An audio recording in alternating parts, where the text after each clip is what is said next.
Tech ലോകത്ത് നിന്നുള്ള വാർത്തകൾ. പോസ്റ്റ് ഓഫീസുകളിൽ ഇനി ഡിജിറ്റൽ പേയ്മെന്റുകൾ നടത്താം. പുതിയ മാറ്റം ഓഗസ്റ്റ് മുതൽ പോസ്റ്റ് ഓഫീസ് പ്രവർത്തനം പൂർണ്ണമായും ഡിജിറ്റൽ ആക്കുന്നതിന്റെ ഭാഗമായാണ് നടപടി. രാജ്യത്തുടനീളമുള്ള പോസ്റ്റ് ഓഫീസുകളിൽ ഓഗസ്റ്റ് മുതൽ ഡിജിറ്റൽ പേയ്മെന്റുകൾ സ്വീകരിച്ചു തുടങ്ങും. പോസ്റ്റ് ഓഫീസുകളുടെ IT സിസ്റ്റത്തിൽ ഒരു പുതിയ ആപ്ലിക്കേഷൻ പുറത്തിറക്കുന്നത് പൂർത്തിയാക്കിയ ശേഷമാണ് കൗണ്ടറുകളിൽ ഡിജിറ്റൽ പേയ്മെന്റുകൾ സ്വീകരിക്കാൻ തുടങ്ങിയതെന്ന് ഔദ്യോഗിക വൃത്തങ്ങൾ അറിയിച്ചു. UPI സംവിധാനവുമായി അക്കൗണ്ടുകൾ സമന്വയിപ്പിക്കാത്തതിനാൽ പോസ്റ്റ് ഓഫീസുകൾക്ക് ഡിജിറ്റൽ പേയ്മെന്റുകൾ സ്വീകരിക്കാൻ കഴിഞ്ഞിരുന്നില്ല. അതിനാൽ ഡൈനാമിക് QR കോഡ് ഉപയോഗിച്ച് ഇടപാടുകൾ നടത്താൻ പ്രാപ്തമാക്കുന്ന പുതിയ ആപ്ലിക്കേഷനുകൾ ഉൾപ്പെടുത്തിക്കൊണ്ട് തപാൽ വകുപ്പ് അതിന്റെ IT ഇൻഫ്രാസ്ട്രക്ചർ നടപ്പിലാക്കുകയാണ്. 2025 ഓഗസ്റ്റോടെ എല്ലാ തപാൽ ഓഫീസുകളിലും ഇത് നടപ്പിലാക്കുമെന്നാണ് സൂചന.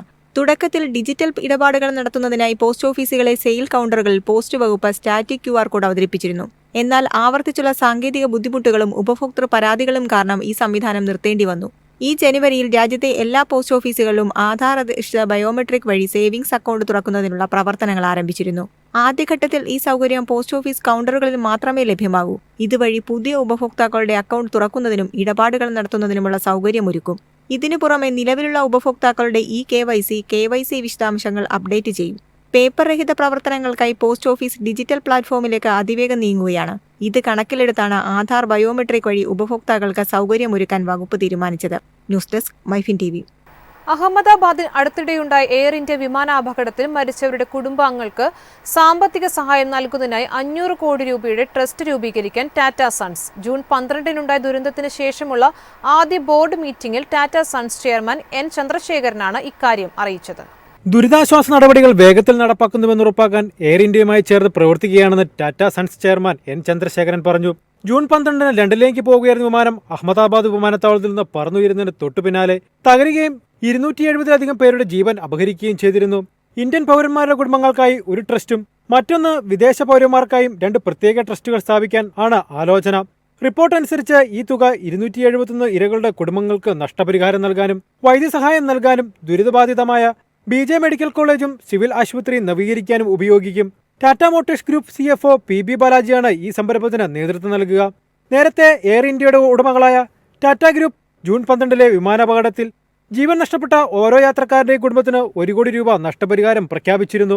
അപകടസ്ഥലം സന്ദർശിച്ച ചന്ദ്രശേഖരൻ പരിക്കേറ്റവരുടെ ചികിത്സാ ചെലവുകൾ ഏറ്റെടുക്കുമെന്നും ആവശ്യമായ എല്ലാ പരിചരണവും സഹായവും ഉറപ്പാക്കുമെന്നും അറിയിച്ചിരുന്നു. എയർ ഇന്ത്യ വിമാനാപകട അന്വേഷണത്തിൽ പൂർണ്ണ സഹകരണവും സുതാര്യതയും ടാറ്റ സൺസ് ചെയർമാൻ വാഗ്ദാനം ചെയ്തിരുന്നു.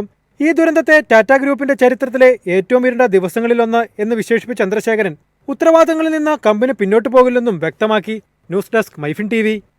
ഉപഭോക്താക്കൾക്കായി വമ്പൻ ഫ്ലാഷ് സെയിൽ പ്രഖ്യാപിച്ച് BSNL. സൗജന്യ ഡാറ്റ, അതിവേഗ ബ്രോഡ്ബാൻഡ് ഡീലുകൾ, വൻ ഡിസ്കൗണ്ടുകൾ എന്നിവയാണ് ഫ്ലാഷ് സെയിൽ പ്രതീക്ഷിക്കുന്നത്. BSNLന്റെ 5G സേവനങ്ങളുമായി ബന്ധപ്പെട്ട പ്രഖ്യാപനങ്ങൾക്ക് പിന്നാലെയാണ് ഫ്ലാഷ് സെയിൽ പ്രഖ്യാപിച്ചിരിക്കുന്നത്. BSNL സിം കാർഡുകൾ ഉപഭോക്താക്കളുടെ വിലാസത്തിൽ എത്തിച്ചു നൽകുന്ന സേവനവും അടുത്തിടെ BSNL ആരംഭിച്ചിരുന്നു. കമ്പനിയുടെ ഔദ്യോഗിക X അക്കൗണ്ടിൽ പങ്കുവച്ച ഒരു വീഡിയോയിലാണ് BSNL ഫ്ലാഷ് സെയിൽ വരുന്നു എന്ന് പ്രഖ്യാപിച്ചത്. വരാനിരിക്കുന്നത് എന്താണെന്ന് പ്രവചിക്കാൻ BSNL ഉപഭോക്താക്കളോട് ആവശ്യപ്പെടുന്നു. 400 രൂപയ്ക്ക് 40 ദിവസത്തേക്ക് 400 GB എന്ന വാഗ്ദാനമാണ് പ്രധാനമായും BSNL മുന്നോട്ട് വെച്ചിരിക്കുന്നത്. ഫ്ലാഷ് സെയിലിൽ വൻ ഓഫറുകളാണ് ഉപഭോക്താക്കൾ പ്രതീക്ഷിക്കുന്നത്.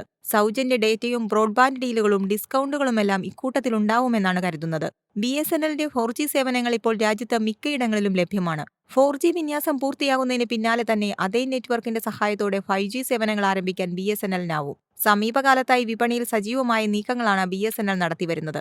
സ്വകാര്യ കമ്പനികളെ വെല്ലുവിളിക്കുന്ന കുറഞ്ഞ താരിഫ് നിരക്കുകളാണ് BSNL വാഗ്ദാനം ചെയ്യുന്നത്. 4Gയും 5Gയും ശക്തിയാർജിക്കുന്നതോടെ ഉപഭോക്താക്കളുടെ കൊഴിഞ്ഞുപോക്ക് തടയാനും പുതിയ ഉപഭോക്താക്കളെ ആകർഷിക്കാനും സാധിക്കുമെന്നാണ് BSNL കണക്കാക്കുന്നത്. News desk MyFin TV. Maruti സുസുക്കിയുടെ പുതിയ SUV SQയുടെ വിപണിയിലേക്ക്. 5-സീറ്റർ SUV ഈ വർഷം അവസാനത്തോടെ ഇന്ത്യൻ നിരത്തുകളിലെത്തും. ഫെസ്റ്റിവൽ സീസണിന് മുന്നോടിയായി പുതിയ SUV പുറത്തിറക്കാൻ മാരുതി സുസുക്കി ആലോചിക്കുന്നുണ്ടെന്നാണ് റിപ്പോർട്ടുകൾ. Y17 എന്ന കോഡ് നാമത്തിൽ പുറത്തിറക്കുന്ന മോഡലിന് എസ്ക്യൂഡോ എന്നായിരിക്കും മാരുതി സുസുക്കി പേര് നൽകുക. ബ്രസയ്ക്കും മുകളിലും ഗ്രാൻഡ് വിറ്റാരയ്ക്ക് താഴെയുമായിട്ടായിരിക്കും പുതിയ SUVയുടെ സ്ഥാനം. വിറ്റാരയുടെ 7-സീറ്റർ വാഹനമായിരിക്കും പുതുതായി മാരുതി സുസുക്കി പുറത്തിറക്കുകയെന്ന് നേരത്തെ റിപ്പോർട്ടുകളുണ്ടായിരുന്നു. എന്നാൽ വിപണി സാധ്യതകൾ കണക്കിലെടുത്ത് 5-സീറ്റർ മോഡലിലേക്ക് മാരുതി സുസുക്കി തീരുമാനം മാറ്റിയെന്നാണ് റിപ്പോർട്ടുകൾ. മിഡ് സൈസ് SUVകളിൽ കരുത്തുറ്റ മോഡലിനെ അവതരിപ്പിക്കാനാണ് മാരുതി സുസുക്കിയുടെ ശ്രമം. ഹ്യുണ്ടായ് ക്രേറ്റയ്ക്കും കിയയ്ക്കും പറ്റിയ എതിരാളികളായിരിക്കും മാരുതി സുസുക്കിയുടെ പുറത്തിറങ്ങാനിരിക്കുന്ന മോഡൽ. ഗ്രാൻഡ് വിറ്റാരയെ അപേക്ഷിച്ച് കുറഞ്ഞ വിലയിലുള്ള എസ്ക്യൂഡോയെ അരീന ഷോറൂമുകൾ വഴിയാവും മാരുതി സുസുക്കി വിൽക്കുക. മാനുവൽ ഓട്ടോമാറ്റിക് ഗിയർ ബോക്സ് ഓപ്ഷനുകളും ഓൾ വീൽ ഡ്രൈവ് സിസ്റ്റവും എസ്ക്യൂഡോയിലുണ്ടാവും. കഴിഞ്ഞ വർഷം ഇന്ത്യയിൽ എസ്ക്യൂഡോ എന്ന പേരിന്റെ പകർപ്പവകാശം മാരുതി സുസുക്കി നേടിയിരുന്നു. വലിപ്പത്തിലടക്കം ഇന്ത്യൻ വിപണിക്ക് അനുയോജ്യമായ മാറ്റങ്ങളോടെയാവും മാരുതി സുസുക്കി എസ്ക്യൂഡോയെ അവതരിപ്പിക്കുക. News desk MyFin TV.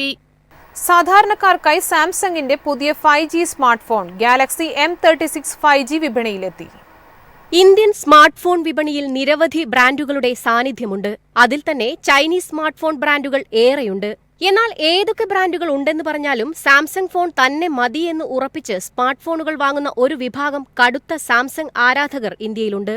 സാധാരണക്കാരായ ആരാധകർക്കും മുഴുവൻ സ്മാർട്ട് ഫോൺ പ്രേമികൾക്കുമായി സാംസങ് കഴിഞ്ഞ ദിവസം ഒരു പുതിയ 5G ഫോൺ കൂടി ഇന്ത്യയിൽ ലോഞ്ച് ചെയ്തിരിക്കുന്നു. ഗാലക്സി M സീരീസിൽ M35 5Gയുടെ പിൻഗാമിയായി ഗാലക്സി M36 5G.